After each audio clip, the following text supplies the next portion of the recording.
आकाश जैसे एक खूब पढ़े लिखे एवं काबिल इंसान की एक कॉल गर्ल से यारी। यकीन मानिए वह अपनी पत्नी प्रिया को पूरा प्यार देने वाला अच्छा इंसान है और हवस मिटाने के लिए यहाँ वहाँ झांकना भी उसे हरगिज गंवारा नहीं है। इसके बावजूद वह टीना को दिलो जान से चाहता है, उसकी इज्जत करता है। आपके दिमाग में चल रही कसमकस मिटाने के लिए हम आपको कुछ पीछे के समय में ले चलते हैं। कुछ साल हो गए हैं आकाश को बेंगलुरु आए हुए। एक छोटे कस्बे से निकलकर इस महानगरी की एक निजी कंपनी में जब क्लर्की का काम मिला तो पत्नी प्रिया को भी वह अपने साथ यहाँ ले आया था और उसके नन्हे मुन्ने प्रियांशु ने भी यहीं पर जन्म लिया था। ऑफिस से अपने किराए के घर और घर से ऑफिस, यही आकाश की दिनचर्या बन चुकी थी। ऐसे ही एक दिन वह बस में सवार होकर ऑफिस जा रहा था कि कंडक्टर की बहस ने उसका ध्यान खींचा। एक बेहद हसीन लड़की शायद पैसे घर पर ही भूल आई थी और कंडक्टर बड़े शांत भाव से पैसों का तकाजा कर रहा था।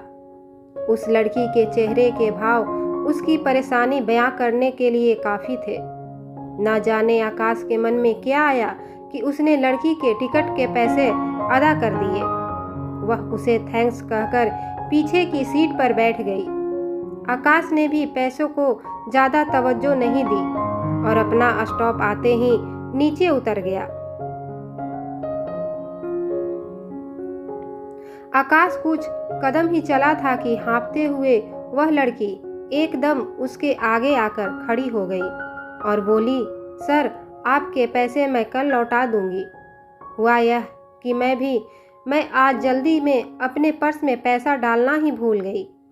आकाश ने उसका चेहरा देखा तो अपलक निहारता ही रह गया।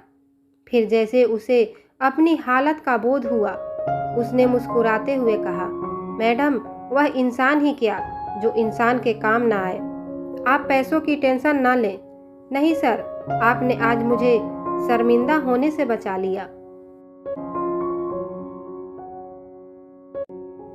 प्लीज मुझे अपना घर या ऑफिस का पता दें। मैं किसी का एहसान नहीं रख सकती। तो फिर कल मैं बिना टिकट बस में चढ़ूंगा। आप मेरा टिकट लेकर एहसान चुका देना। आकाश के इस अंदाज ने उस लड़की के होठों पर हंसी बिखेर दी। साथ साथ चलते हुए आकाश को पता चला कि उसका नाम टीना है और वह प्राइवेट नौकरी करती है। काम के बारे में पूछने पर वह हंसकर टाल गई। साथ ही वह भी पता चला कि वह इस महानगरी के पॉश इलाके छायापुरम में रहती है। बाकी उसकी बातें, उसका लहजा उसके ज्यादा पढ़े लिखे होने का सबूत दे ही रहा था। आकाश ने उसे वापसी के खर्च के लिए 100 रुपये देने चाहे, लेकिन उसने कहा कि उसकी सहेली इस जगह काम करती है, वह उससे पैसा ले लेगी। आकाश के ऑफिस का पता ले कर पैसे आज कल में लौटाने की बात कहकर वह चली गई। ना जाने उस छोटी सी मुलाकात में क्या जादू था कि आकाश दिन भर टीना के बारे में सोचता रहा। अगले दिन आकाश ने टीना का इंतजार किया पर वह नहीं आई। कुछ दिन बीत गए। आकाश के दिमाग से अब वह पूरा वाकया निकल ही गया था। आज काम की भारी टेंशन थी। आकाश अपने केबिन में फाइलों में सिर खपाए बैठा था कि किसी ने पुकारा, हेलो सर। काम की चिंता में गुस्से से सिर उठाया तो सामने टीना को देख आकाश का सारा गुस्सा काफूर हो गया। सॉरी सर, मैं आपके पैसे तुरंत नहीं लौटा पाई। दरअसल मेरा इस तरफ आना ही नहीं हुआ, वह एक ही सांस में कह गई।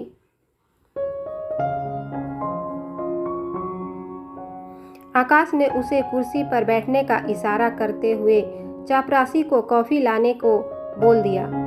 इस बीच उन दोनों में हल्की फुल्की बातों का दौर शुरू हो गया। आकाश को अच्छा लगा जब टीना ने उसके बारे में, उसके परिवार और उसके शौक का भी जायजा लिया, लेकिन तब तो और भी अच्छा लगा जब आकाश के शादीशुदा होने की बात सुनकर भी उसके चेहरे पर किसी तरह के नेगेटिव भाव नहीं उभरे। आकाश अंदाजा लगाने लगा कि टीना उसके बारे में क्या सोच बना रही होगी, पर वह नहीं चाहता था कि उससे बातों का यह सिलसिला यहीं टूट जाए।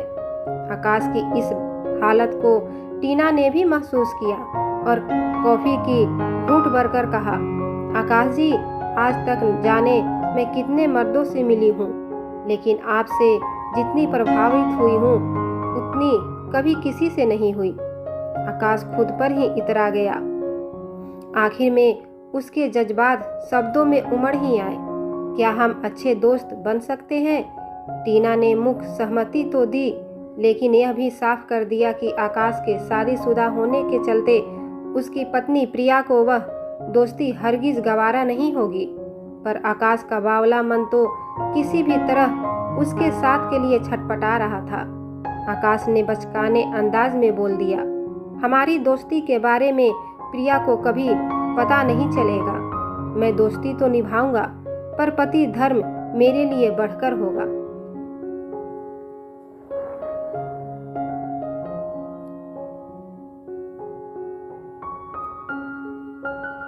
टीना ने सहमति जताई और आकाश को अपना मोबाइल नंबर देकर चली गई।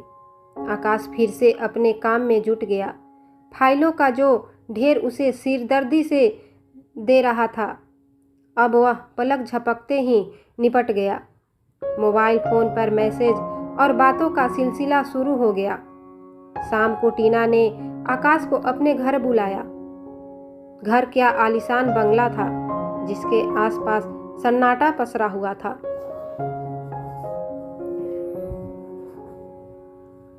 टीना के दरवाजा खोलते ही शराब का तेज भभका आकाश की नाक से टकराया। टीना ने उसे भीतर बुलाकर दरवाजा बंद कर दिया। आकाश कुछ सोचने समझने की कोशिश करता, इससे पहले ही टीना ने उसे बैठने का संकेत किया और खुद उसके सामने सोफे पर पसर गई और बोली, तुम मेरा यह अंदाज देखकर हैरान हो रहे होगे ना। दरअसल आज मैं तुमसे अपनी जिंदगी के कुछ गहरे राज बांटना चाहती हूँ।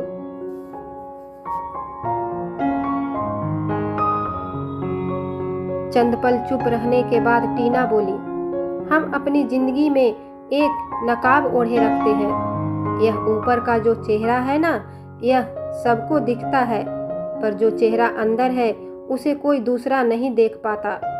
तुम भी सोच रहे होगे मैं कैसी बहकी बहकी बातें कर रही हूँ, पर आकाश, मैंने तुम्हारे अंदर एक सच्चा इंसान, एक सच्चा दोस्त देखा है, जो जिस्म नहीं दिल देखता है। और इस दोस्त से मैं कुछ भी छिपा कर नहीं रखना चाहती। तुम मेरी नौकरी पूछते थे ना, तो सुनो, मैं एक कॉल गर्ल हूँ। इतना कहकर वह ठिठक गई।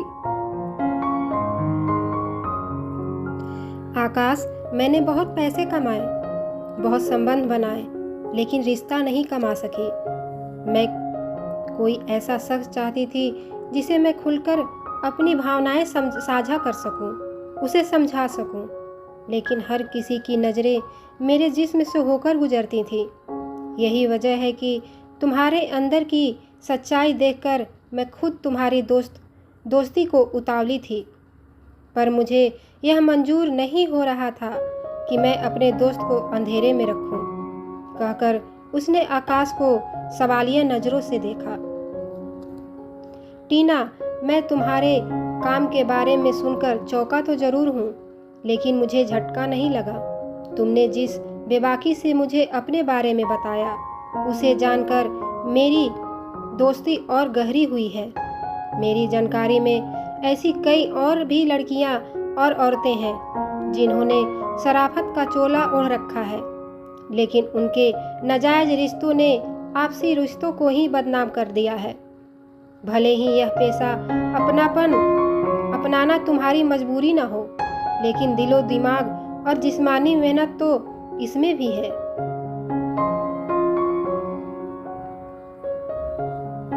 हर किसी को अपनी जरूरत के मुताबिक काम चुनने का हक है।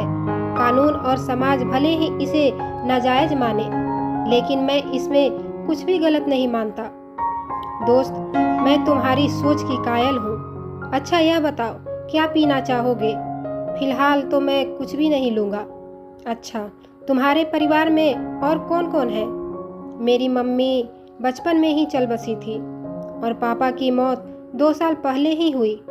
वे इलाहाबाद में रहते थे, लेकिन अपनी आज़ादी के चलते मैंने बेंगलुरु आना ही मुनासिब समझा। अच्छा, यह बताओ कि तुम्हारा चेहरा क्यों लटका हुआ है? कोई खास बात नहीं है, कहकर आकाश ने टालने की कोशिश की, पर टीना के जोर देने पर उसे बताना पड़ा। मेरा नया बॉस मुझे बेहद परेशान कर रहा है। चिंता ना करो, सब ठीक हो जाएगा। अब तो मेरे हाथ की बनी कॉफ़ी ही तुम्हारा मूड ठीक करेगी, टीना ने कहा। कॉफ़ी वाकई उम्दा बनी थी। तरावट महसूस करते हुए आकाश ने उसे विदा लेनी चाहिए। न जाने आकाश के दिल में क्या भाव उभरे कि उसने टीना से लिपटकर उसका चेहरा चूम लिया। तो वह छिटक कर पीछे हट गई और बोली, दोस्त, दूसरों और तुम्हारे बीच में यही तो फासला है, क्या इसे भी मिटाना चाहोगे? गर्मजोशी से इनकार में सिर हिलाते हुए आकाश ने उससे विदा ली। अगले 2 दिनों में बॉस के तेवर बिल्कुल बदले दिखे तो आकाश को यकीन न हुआ। साथ में काम करने वालों में से एक ने कहा, यार क्या जादू चलाया है तूने? कल तक तो यह तुझे काट खाने को दौड़ता था और अब तो तेरा मुरीद होकर रह गया है। अब तो तेरी प्रमोशन पक्की।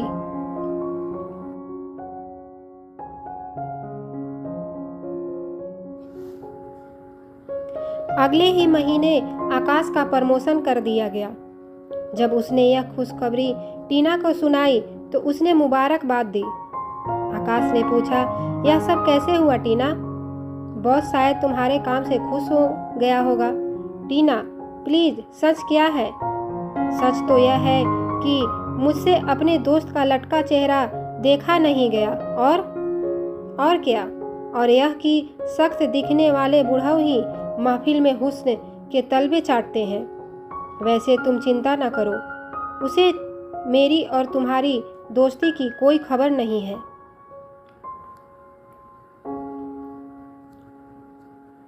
टीना, मेरे लिए तुमने बस अब भावुक मत होना और कोई परेशानी हो तो साफ बताना। उस दिन से आकाश के मन में टीना के लिए और ज़्यादा इज्जत बढ़ गई। वह उसके लिए सच्चे दोस्त से बढ़कर साबित हुई। कुछ दिन बाद जब आकाश ने अपने लिए एक छोटा सा घर खरीदने के लिए बैंक के कर्ज के बावजूद 2 लाख रुपए कम पड़े तो टीना ने उसे इस मुसीबत से भी उबार दिया। हालांकि आकाश ने उसे वचन दिया कि भविष्य में वह यह रकम उसे जरूर वापस लौटाएगा। अब आकाश के दिल में टीना के लिए प्यार की भावना उछाल मारने लगी थी, लेकिन उसने कभी इन जज्बातों को खुद पर हावी ना होने दिया। वह ऑफिस से छुट्टी के बाद आज शाम को फिर टीना के घर पर था। टीना, मैं तुम्हारा सबसे अच्छा दोस्त हूँ, तो फिर मुझसे ऐसी दूरी क्यों? आकाश, अक्सर हम मतलबी बनकर दूसरे रिश्ते खासकर अपनों को भूल जाते हैं। फिर क्या, तुम नहीं मानते कि दोस्ती दिलों में होनी चाहिए? जिस्म की तो बस भूख होती है।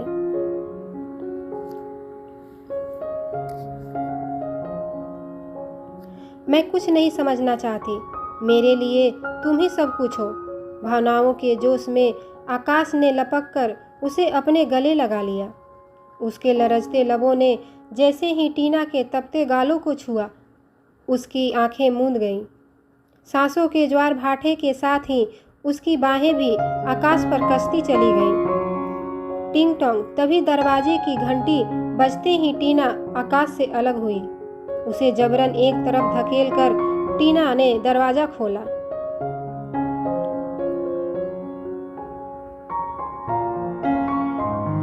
कोरियर वाला उसे एक लिफाफा थमाकर चला गया। आकाश ने लिफाफे की बारे में पूछा तो उसने लिफाफा अलमारी में रखकर बात टाल दी। जब आकाश ने दोबारा उसे अपनी बाहों में लिया तो उसने आहिस्ता से खुद को ही उसकी पकड़ से छुड़ा लिया और बोली, नहीं आकाश, यह सब करना ठीक नहीं है। आकाश नाराजगी जताते हुए वहां से चला गया। अगले दिन जब सुबह टीना ने मोबाइल फोन पर बात की तो आकाश ने काम का बहाना बनाकर फोन काट दिया। वह चाहता था कि टीना को अपनी गलती का एहसास हो। रात के 10 बजे मोबाइल फोन बज उठा। टीना का नंबर देखकर आकाश कांप गया। नजर दौड़ाई, प्रिया और प्रियांशु सो रहे थे। उसने फोन काट दिया। मोबाइल फोन फिर बजने पर आकाश ने रिसीव किया तो उधर से टीना का बड़ा धीमा स्वर सुनाई दिया। हेलो आकाश, कैसे हो? नाराज हो ना?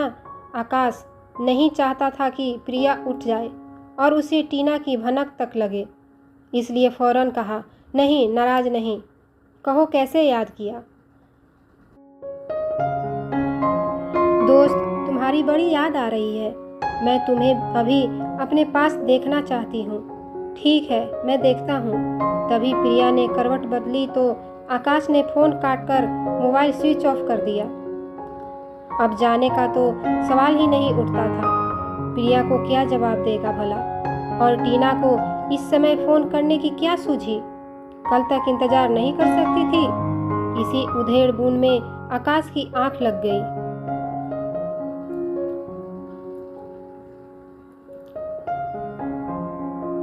सुबह उठते ही प्रिया ने रोज की तरह अखबार की सुर्खियां को टटोलते हुए कहा, छायापुरम में अकेली रहने वाली कॉल गर्ल की मौत। आकाश फौरन बिस्तर से उठकर बैठ गया। खबर में उसकी उत्सुकता देख प्रिया ने पूरी खबर पढ़ी। छायापुर में तन्हा जिंदगी बसर करने वाली टीना की कल देर रात ब्रेन हैमरेज से मौत हो गई। वह दे धंधे से जुड़ी बताई जाती थी। डॉक्टर के मुताबिक टीना काफी समय से दिमागी कैंसर से पीड़ित थी। कल रात हालत बिगड़ने पर पड़ोसियों ने उसे अस्पताल पहुंचाया, लेकिन रास्ते में ही उसने दम तोड़ दिया। खबर पढ़ने के बाद प्रिया ने कह दिया, ऐसी औरतों का तो यही हश्र होता है। और उसने आकाश की तरफ देखा। आकाश की आंखों में पानी देखकर उसने वजह पूछी। आकाश ने सफाई दी, कुछ नहीं, आंखों में कचरा चला गया है। मैं अभी आंखें धोकर आता हूँ। तो आज की कहानी यहीं तक। अगर कहानी अच्छी लगे तो प्लीज़ मेरे वीडियो को लाइक कर दीजिएगा और मेरे चैनल को सब्सक्राइब कर लीजिएगा। और कमेंट में ज़रूर बताइएगा कि मेरी कहानी कैसी लगी और आपको किस तरह की कहानी सुनना पसंद है तो वो भी बताइएगा। तो इसी के साथ मेरी पूरी कहानी सुनने के लिए आप सबको धन्यवाद।